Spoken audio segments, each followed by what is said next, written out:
The do's and don'ts of successful email marketing. Okay, so you've got a list of email addresses and you've designed the HTML mailer. So the next step is to hit send and wait for the inquiries to start rolling in, right? Well, in order to get to that stage, we've got to put together a list of do's and don'ts. Email marketing can be one of the most cost-effective ways to talk to your customers and prospects. If done correctly, it can be incredibly successful. So, let's take a look at some of the do's and don'ts. First, here are some of the common pitfalls to avoid. Number 1. Make sure that all of the people you are emailing are relevant to what you are selling and have asked to receive your mailer. You will get a much better response rate from a return of 200 well-qualified opted-in recipients than you will from 20,000 non-qualified. Number 2. Don't buy purchase lists. These lists are nearly always of dubious quality. They will be old, not qualified and stuffed full of duplicates. They have generally been sold hundreds of times and will generate nothing but damage to your company domain name. Number 3. If your mailer worked well the first time, then don't keep sending it over and over. You'll see a rapidly diminishing rate of return and increasing number of unsubscribes. Number 4. Don't always send a sales offer. Try mixing it up with information-based emails. This really builds trust with your target audience, as people don't want to be sold to all of the time. Number 5. Don't bury your contact details inside an image. If viewers have images turned off by default, then your branding and contact information is an image. None of this will be visible. Let's look at how we can really make sure that our marketing hits the mark every time. Number 1. Remind your viewers why they're receiving your marketing. Sometimes people forget they asked to receive your mailer.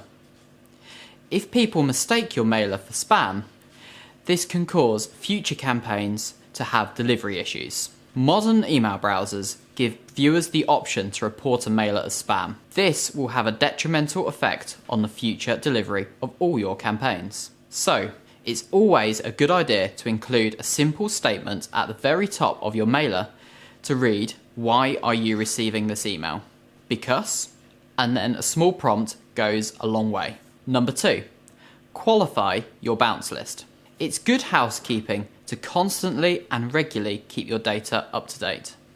If your campaign has a list of delivery failures or soft bounces, after a send, then it's a good idea to contact the company and confirm a valid email address for the subscriber. Reasons for this could be that the purchasing manager has moved jobs, so her mailbox may no longer exist anymore. So it's good to find out the new address of the new person in this role. Number 3.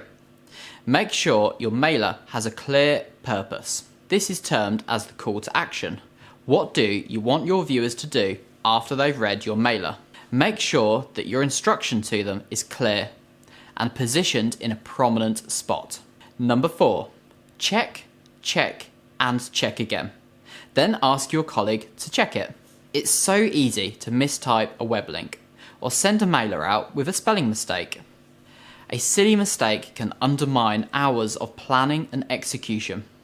With this in mind, check it thoroughly and then get a fresh set of eyes to check it and look at it. Number 5. Make sure that your subject header line proves enough reason that viewers will want to read your content. This is one of the most important parts. If your subject line does not strike a chord, chances are your mailer or campaign will fail. Perhaps consider asking a question where the answer is given either by clicking through to your website or by reading the main content. This technique really works. We've seen some great campaigns using this approach. Okay, there we are. There's a quick run through of the top do's and don'ts. If you follow these, then hopefully you'll see consistent results from your email marketing. Thanks for watching. Be sure to like and subscribe and come back next week.